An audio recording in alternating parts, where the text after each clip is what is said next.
El tema es renta extraordinaria. Como hay palabras, hay letras, hay un texto y el Rulo te la va a tratar de explicar, ¿no es cierto? Exactamente, porque también se lo llamó renta inesperada, impuesto a las ganancias inesperadas, renta inesperada. Esto es un proyecto de la época de Martín Guzmán. Mira. Lo había propuesto el entonces ministro de Economía, fue al Congreso en el mes de junio y nunca se trató. Se planchó ahí, se quedó ahí. Pese a que es un proyecto y un tributo que se implementó, por ejemplo, en Gran Bretaña, se implementó en Italia, tal cual. Y otros países, de España también. Biden lo mencionó varias veces para hacerlo en Estados Unidos. Alemania, el Alemania es muy específico, inclusive. ¿Y este dónde está dando vueltas ahora? Este quedó en Congreso, entró en diputados y nunca se trató. ¿En qué consistía? ¿Cuál era la idea? A ver. Grabar a aquellas empresas que tuvieron ganancias extraordinarias. ¿Por qué? Porque se aumentaron los precios internacionales por la guerra o por anteriormente, cuando empezaron a aumentar los precios de las materias primas. Bueno, aquellos que tuvieron ganancias por encima de lo normal, de lo habitual para ellos, bueno, quisieran un aporte. Ahora vamos a ver un poquito un resumen, dame texto, por favor. Dame texto, cuál era el sentido, cuál era el objetivo. Mira, primero, una redistribución más justa de ingresos extraordinarios. Claramente, se beneficiaron no por un esfuerzo propio estas empresas, ni por ninguna ingeniosa política. ¿Cuántos serían los afectados? Porque como se puso un monto muy alto de En realidad ganancias, se habla de empresas.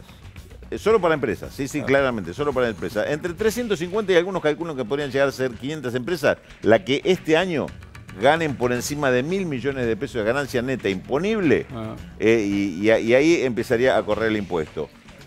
¿Cuánto van a pagar? ¿Cuánto pagan? Una alícuota adicional, porque esto es sobre el impuesto a las ganancias, una alícuota adicional del 15% sobre las ganancias extraordinarias. Es decir, ganaron en 2021 tanto, 2022 ganaron tanto más 10%, eso pagan igual que lo anterior. ¿Y la vigencia? Por encima de eso, pagan un 15% adicional. Y la vigencia sería sobre los resultados del año fiscal 2022. Es decir, ya desde el principio se pensaba que era un impuesto a recaudar en el año 2023, cuando ya se conocieran los balances. Sigue corriendo el tiempo y por ahora no se trata. Que hoy la Gabriela Cerruti de este tema habló.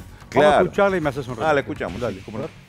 El tema de la renta inesperada, que es el proyecto que el gobierno envió en junio de este año al Congreso, que es un proyecto que grava el excedente de la renta y de la ganancia que han tenido los empresarios en este momento en el que se discute mucho desde diferentes espacios políticos y sociales cómo se hace para, de alguna manera, regular la ganancia extraordinaria o la renta extraordinaria que están teniendo algunas empresas, no algunos empresarios, algunas empresas a raíz precisamente de la guerra. En algunos casos, como los laboratorios, a raíz también de la pandemia, el gobierno ha enviado en junio de este año un proyecto que quiere que se discuta en el Congreso, que está vigente en otros países con muy buenos resultados, como está sucediendo en Italia, como está sucediendo en Gran Bretaña, como está sucediendo en España. En este momento está en discusión en Alemania y en Portugal, en Alemania incluso pensando en ser retroactivos. Es un tema que el presidente habla con los líderes internacionales cuando se encuentra con ellos. Nosotros necesitamos que se apruebe el proyecto de renta extraordinaria, porque esto significa